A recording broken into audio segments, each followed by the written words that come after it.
Welcome everyone.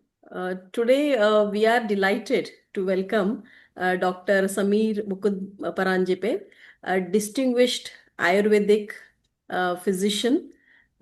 He's a Panchakarma specialist, a transformational leader, healer, and author, and a speaker with over 16 years of clinical experience. He's also a founder and a lead physician at Sri Vallabhai Ayurvedic Ashram and Parnita Women Wellness Center in Daboli, Maharashtra, where he has helped thousands of patients heal through personalized holistic Ayurvedic care.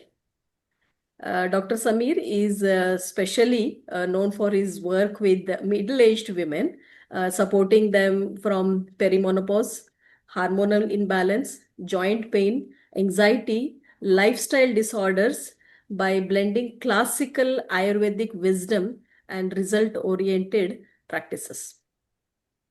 His impactful work has earned him several prestigious awards, including the Business Excellence Award and the Passion Entrepreneur Start Award, recognizing the contribution to holistic healthcare. He is also an author of the Amazon bestseller book, Nature's Pause, a guide to embrace menopause gracefully to Ayurveda. So I want to welcome Dr. Sameer to our channel. Welcome, Doctor, and it's a pleasure to talk today with you along with my colleague Sanjeev. बहुत बहुत स्वागत है doctor Sabir. इतना आपका achievement है, अच्छा लगा सुन करके। हाँ, एक आपके साथ हमारा पहला सवाल यही है डॉक्टर समीर। Yes sir. और जो हमारा हमेशा दिमाग में रहता है, हम लोग सब तो 50+ हो गए हैं।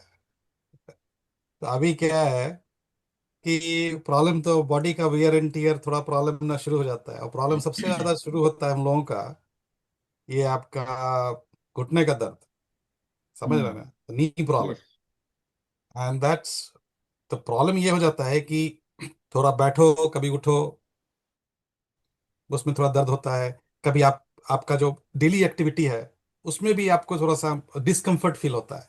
तो ऐसा कुछ अब यानी कि आम बात है, उम्र के साथ होना आम बात है, या तो फिर शहर में लोगों का ज्यादा होता है, गांव में कम होता है, समझ में नहीं आता है। अगर कुछ कोई उपाय बताएं तो बड़ा बेहतर होगा इस पर। हाँ जरूर। एक्चुअली क्या है, हमारी जो बॉडी है ना, हम्म। वो जब तक कोई पेन या ऐसा कोई साइन हम्म। हमें नहीं दिखाती, तब हम्म। तक उस ऑर्गन के बारे में, हम्म। उस अवयव के बारे में, हम्म। इस कंडीशन में, घुटनों के बारे में हम ध्यान ही नहीं देते। जब तक हमारे घुटने कोई तकलीफ नहीं कर रहे हैं, तब हम्म। तक हमें पता भी नहीं होता कि हमारे ये ऑर्गन है। जय सही है। ये घुटनों का ही नहीं, ये हमारी कमर का भी वैसा ही है, रीढ़ की हड्डी का भी वैसा है। जब तक कमर गर्दन घुटने जब तक दुखते नहीं, उसमें कुछ हम्म। स्ट्रेन पेन कॉन्ट्रैक्शन स्पाज्म ऐसे कुछ नहीं होता, स्टिफनेस नहीं होता, तब तक हमारे दिमाग में वो सब ऑर्गन्स हमारे हैं, ये हम्म। ध्यान में ही नहीं रहता। नहीं रहता। और मैं ये इसलिए कह रहा हूँ कि अभी समझो मेरी जो उम्र है 41, हम्म। तो अभी मुझे कुछ भी तकलीफ नहीं है, समझो घुटनों हम्म। की। तो हम्म। जब तक मेरे को वो पेन करेंगे नहीं, तब तक मैं उनके ऊपर ध्यान नहीं दूंगा। नहीं, करेक्ट। यही चीज आंखों की है, कानों की है। पूरा ध्यान हमारा सब फेशियल करने में और जो ब्यूटी के लिए जो चीजें होती है ना, उसमें ही सारा खर्चा, अटेंशन, फोकस वो चला जाता है। एक 2 साल पहले की बात है, मेरा हम्म। एक छोटा सा एक्सीडेंट हुआ। हम्म। उसमें गाड़ी के पीछे जो आदमी बैठा हुआ था, पुलिस में था वो आदमी, हम्म। वो गिर गया मेरे साथ। मुझे ज्यादा तकलीफ नहीं हुई, लेकिन उसका हाँ। टीबिया फ्रैक्चर हो गया। तो उसका वो। टिबिया फ्रैक्चर हो गया, इसलिए उसका प्लास्टर वगैरह सब कुछ ऑपरेशन करना पड़ा, वो अलग बात है। लेकिन मेरे हम्म। घुटनों को जो तकलीफ हुई, मुझे लगा हम्म। सिर्फ ब्रूइजेस है, लैसरेशन है कुछ।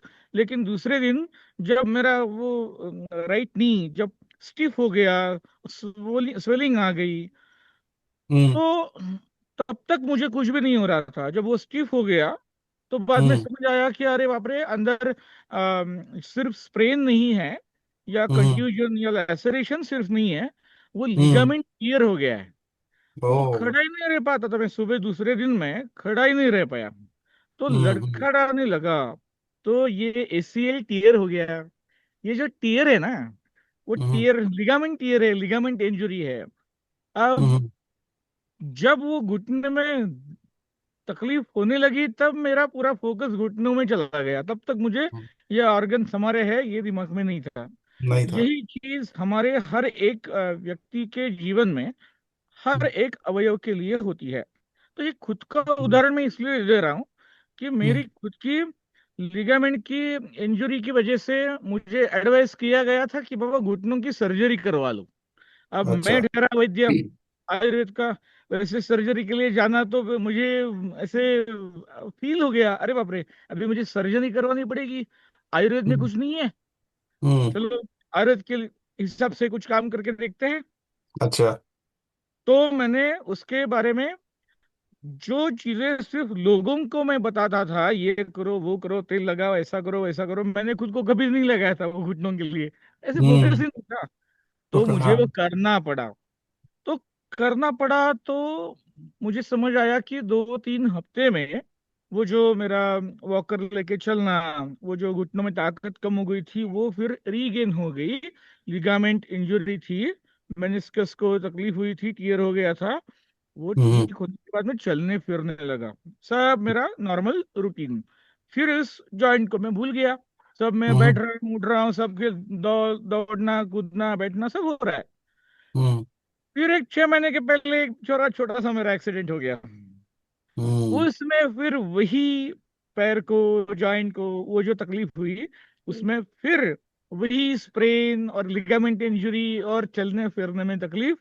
फिर जो चिकित्सा पहले मैंने की थी, वही चिकित्सा मैंने करके मेरा उस घुटने का तकलीफ ठीक करवा लिया। हम्म अब ये अनुभव मैं खुद का इसलिए बता रहा हूँ कि हम्म जो चीज मैंने मेरे लिए, मेरा प्रॉब्लम सॉल्व करने के लिए यूज की है, जिसके हम्म ऊपर मेरा पूरा अभी तजुर्बा, अनुभव, विश्वास कायम हो चुका है, अगर हम्म वही चीज मैं लोगों को सिखाऊं, उनको हम्म उसका मार्गदर्शन करूं, उसकी चिकित्सा करूं, तो उसमें ज्यादा ताकत आ जाती है। और वो सही बात। ताकत मेरी बोलने में, मेरी चिकित्सा करने में, मेरे कॉन्फिडेंस में वो कैसे बढ़ी, क्योंकि मैंने खुद उसका अनुभव किया हुआ है। तो हर व्याधि के बारे में ऐसा अनुभव करना पॉसिबल नहीं है, लेकिन मैं हम्म घुटनों के बारे में आपको बता रहा हूँ कि उसके बाद more than two hmm hundred 300 patients, ये जो हम्म घुटनों के दर्द के सिर्फ सिर्फ लिगामेंट हम्म इंजरी के हैं, वो हम्म मैंने ठीक करवा लिए, जिनको ऑपरेशन बताया हुआ था। और उस हर एक पेशेंट को मैं ऐसे कॉन्फिडेंस से बोल सकता था कि बाबा सर्जरी के लिए मत जाना, ये हम्म ऐसा खुद का मेरा अनुभव है, और हम्म ये आप करवा लो। और उसके लिए इतना इतना टाइम लगेगा बाबा, एक वीक, 2 वीक, 3 वीक ऐसे लगते हैं उसमें।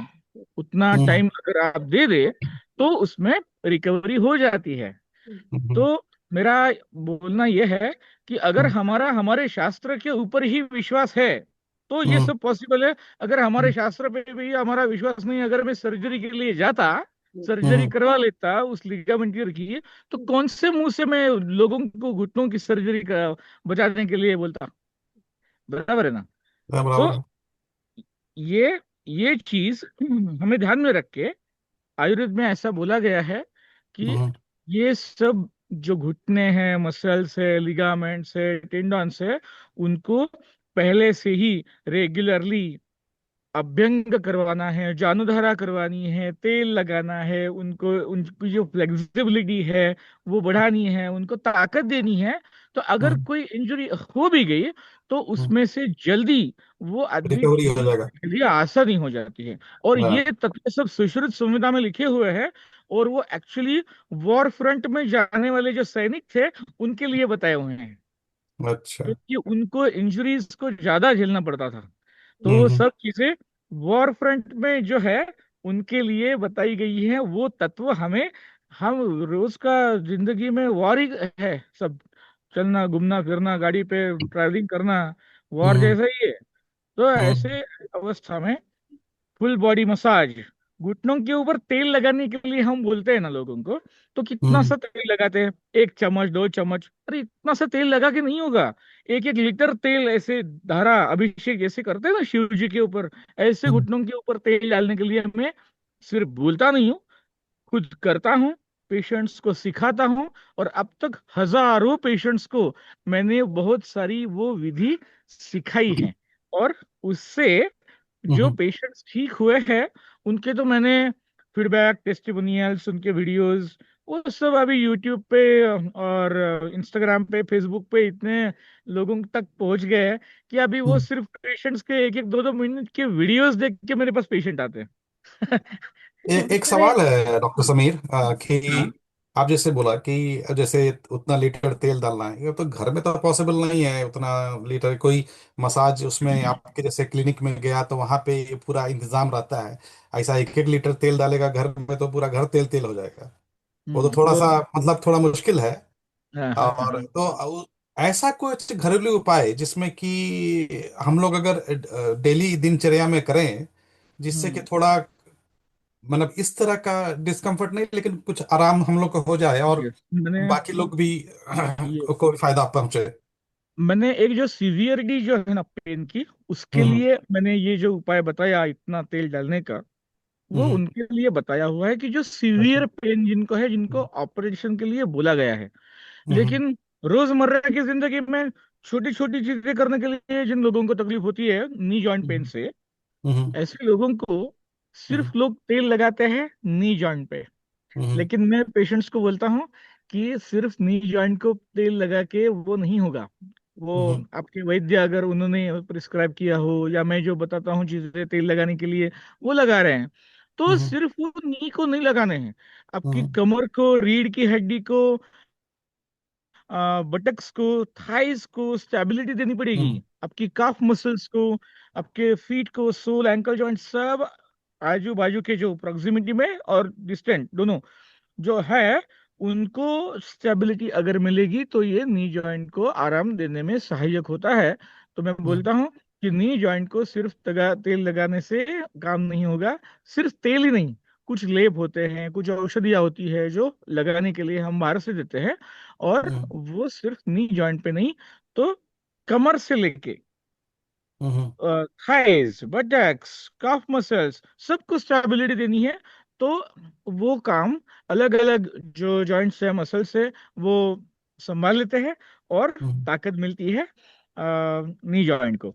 तो हम्म ये सिर्फ मैं ऊपरी बाहरी इलाज इसलिए बोल रहा हूँ, हम्म मैं कुछ दवाइयां नहीं बोल रहा हूँ आपको, ये गोली खाओ, वो खाओ, ये काढ़ा पियो, वो काढ़ा पियो, वो वैद्यों का काम है प्रिस्क्राइब करना।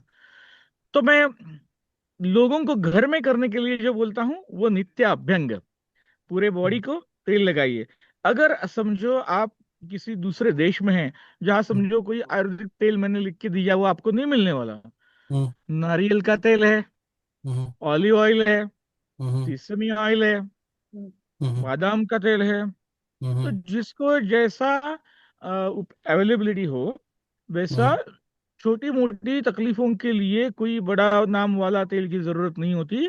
जो रेगुलर स्नेह है, ऑयलिंग ऑयलिंग करने के लिए, वो सुबह स्नान से पहले एटलीस्ट 30 मिनट्स के लिए पूरे बॉडी को अगर आप तेल लगाइए हम्म और बाद में स्नान के लिए हम्म गए, तो आपको जो एक ताकत मिलेगी अभ्यंगम, वो हमारे अभी एक मैम ने पूछा था ना कि एज बढ़ रहा है, तो बहुत सारे एज बढ़ने से जो दिखने वाले चेंजेस है बॉडी में, वो हमें दिख जाते हैं। वो आयुर्वेद में अभ्यंग इसलिए बोला गया है, अभ्यंगम आचरे नित्यम, बार बार वो अभ्यंग करना चाहिए। क्यों? स जरा श्रममातः, जरा मीन्स वार्धक्य, सेनाइल हम्म डेबिलिटी, अलग अलग जो लक्षण दिखने लगते हैं हमारी बॉडी के ऊपर, उसको दूर रखता है। इसका मतलब कोई बुढ़े को जवान करने वाली वो चीज नहीं है। हर हम्म शरीर में जो बुढ़ापे के लक्षण स्लोली दिखने लगते हैं, झुर्रियाँ आती है, ऑस्टियोपोरोसिस होता है, पहले ऑस्टियोपेनिया होता है, बाद में ऑस्टियोपोरोसिस होता है, मसल्स की वीकनेस आ जाती है, लिगामेंट्स टेंडन्स की ताकत कम पड़ जाती है कमर को, और अलग अलग धातुओं को ताकत कम पड़ने लगती है। तो धातुओं को ताकत देना वो एक्चुअली एनर्जी का खेल है, और एनर्जी देने वाली सबसे बढ़िया चीज तेल है।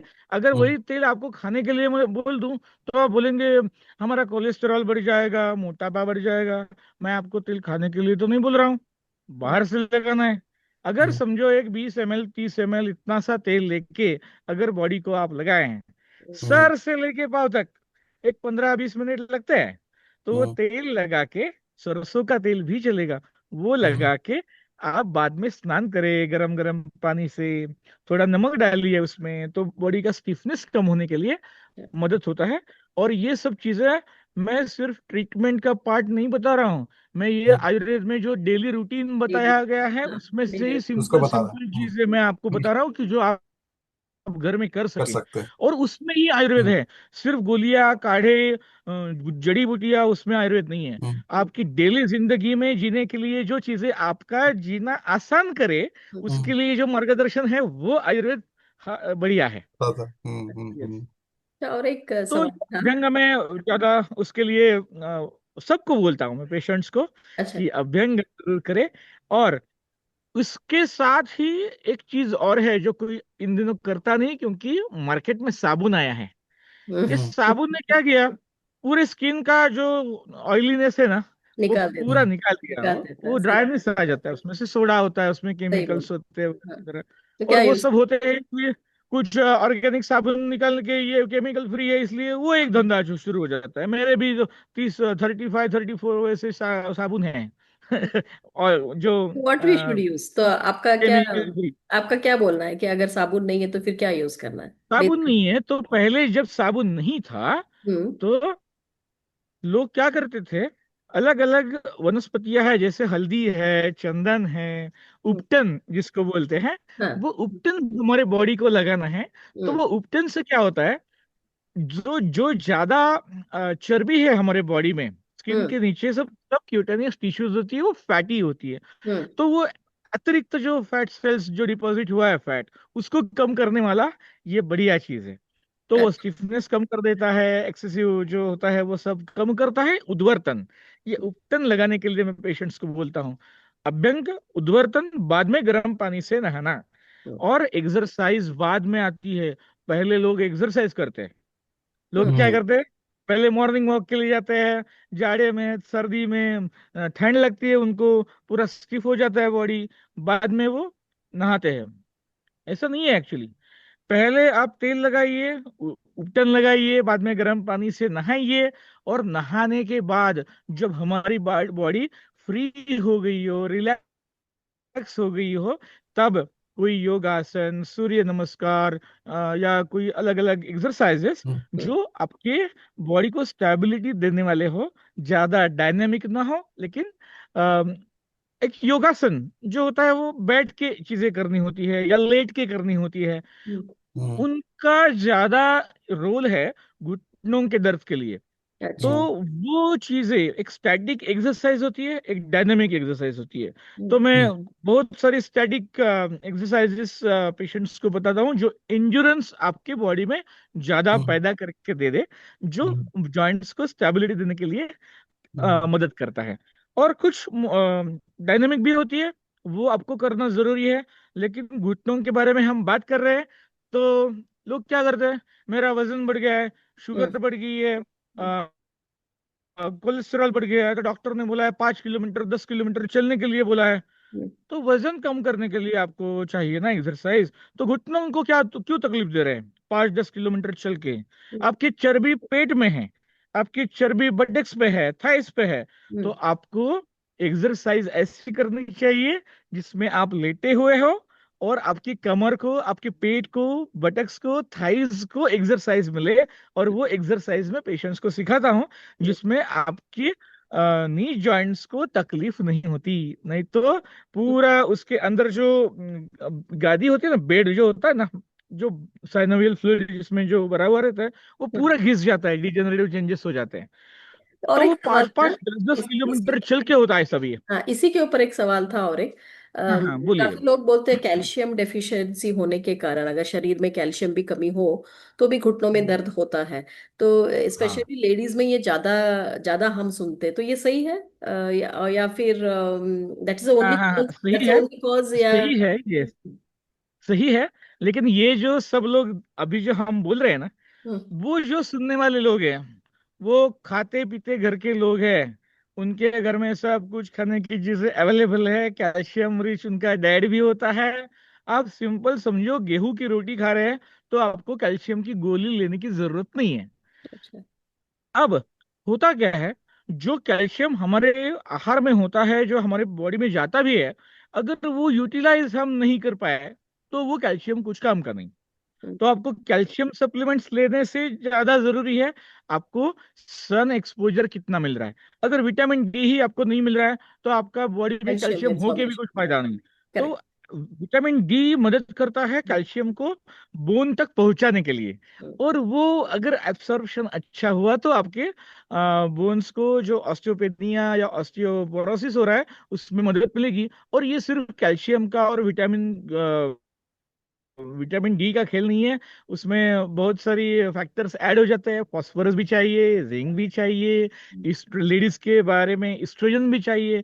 वो क्या होता है, जनरली ड्यूरिंग पेरिमेनोपॉजल फेज और पोस्ट मेनोपॉजल लेडीज में क्या होता है, एस्ट्रोजन लेवल जब ड्रॉप होने लगता है ना, तो वो भी एक फैक्टर इंपॉर्टेंट है जो आपकी जोड़ों को या हड्डियों को ताकत देने का बहुत इंपॉर्टेंट काम, उसका रोल है, वो कम पड़ जाता है हाँ, एस्ट्रोजन मेनोपॉज के की बारे कमी में हम में। लोग मेनोपॉज के बारे में हम किसी और दिन बात बाद में, करेंगे।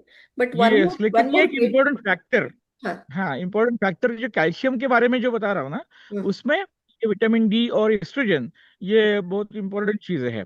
तो सन एक्सपोजर सन। लोगों को मिलना जरूरी है।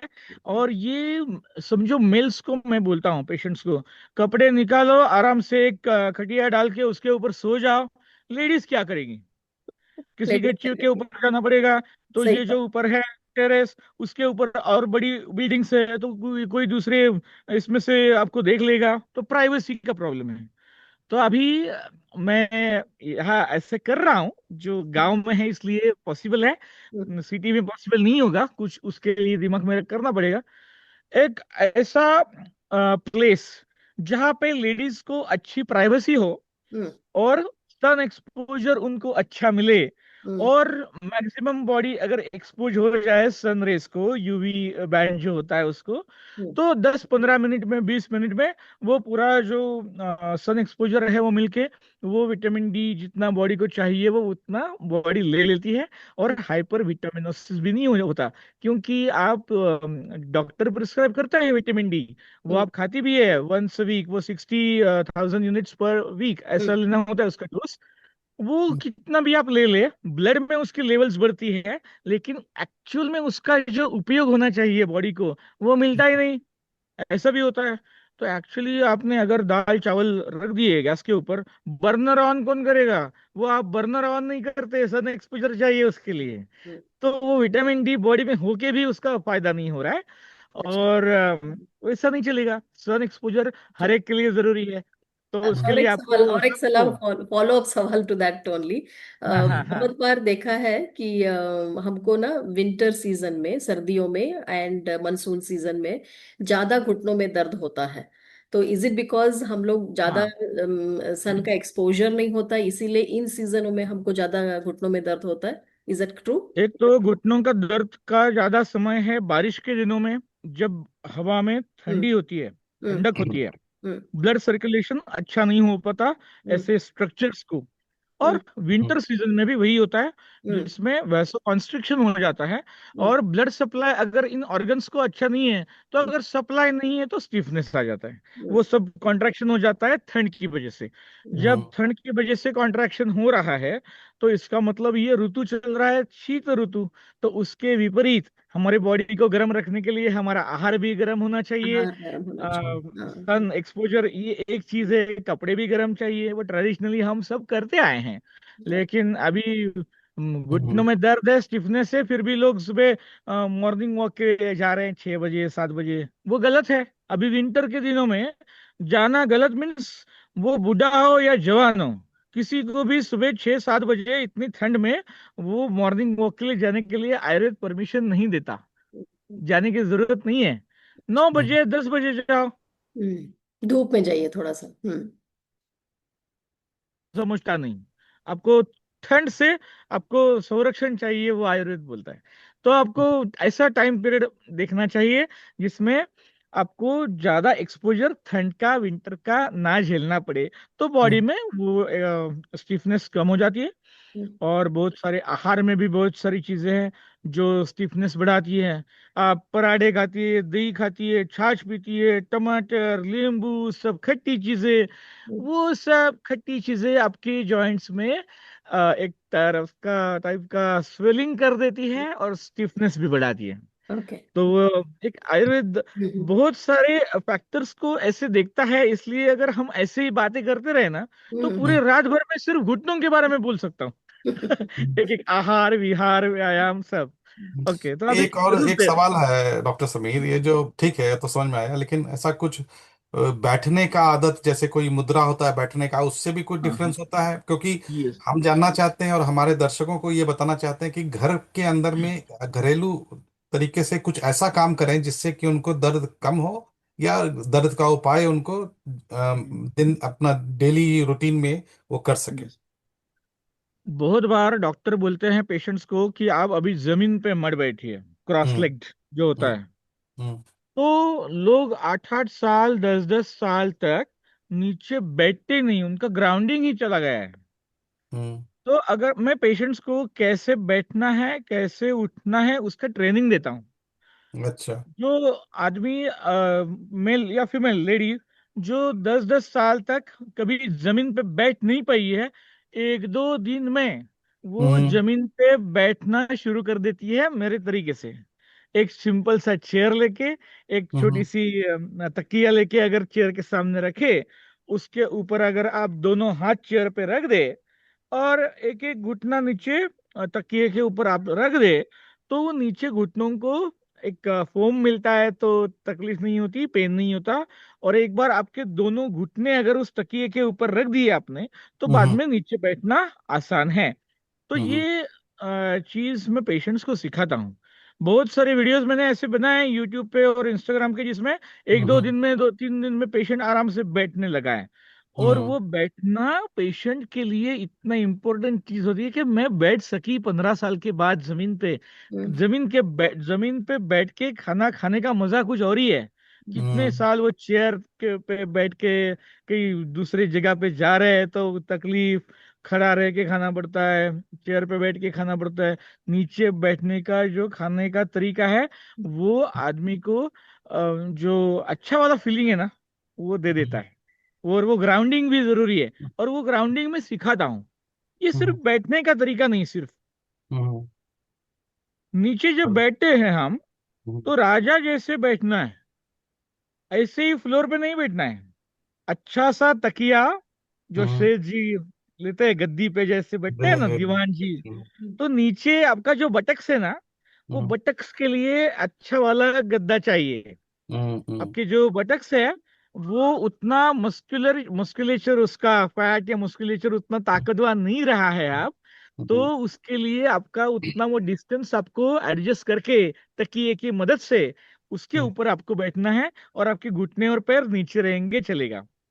और हाँ लोग ये बैठने का तरीका हम्म। ये बहुत ही इंपॉर्टेंट है। आप ऐसे ही नीचे बैठ गए तो नीचे कूल्हों में पेन होता है लोगों को, कमर में हम्म। दर्द होता है, ठंडक लगती है, आवाज बढ़ता है, ऐसे नहीं बैठना है। तो बहुत सारी चीजें हैं। ओके।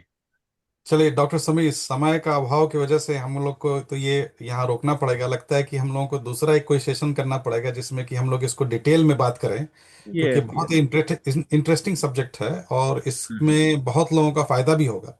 तो इसके लिए जरूर हम जरूर। लोगों को दोबारा एक बार और सेशन करना पड़ेगा, जिससे कि आप इसको और डिटेल में बताएं और यस ज़्यादा से ज़्यादा लोग इसको सुने, देखें, समझें और इसका उपयोग करें और उनको यस। फायदा हो। तो ये मेरा उद्देश्य इसके पीछे ऐसा है कि मैं हर एक व्यक्ति को यहाँ ट्रीट नहीं कर सकता, मैं करेक्ट। कितने हाँ, लोगों तक पहुंच सकता हूँ। तो इस बिल्कुल बिल्कुल। माध्यम की वजह से मेरा जो कुछ बताना है वो अगर लोगों को समझ आया तो वो उनको फायदे में रहेगा। फायदे में रहेंगे, बिल्कुल बिल्कुल। बहुत थैंक बहुत धन्यवाद डॉक्टर समीर आपका ज्वाइन करने के लिए, और आप फिर नमस्कार। समय देंगे, हम लोग इस बात पे फिर नमस्ते, चर्चा जरूर चर्चा करेंगे। जरूर जरूर। धन्यवाद नमस्ते। धन्यवाद, थैंक यू। धन्यवाद।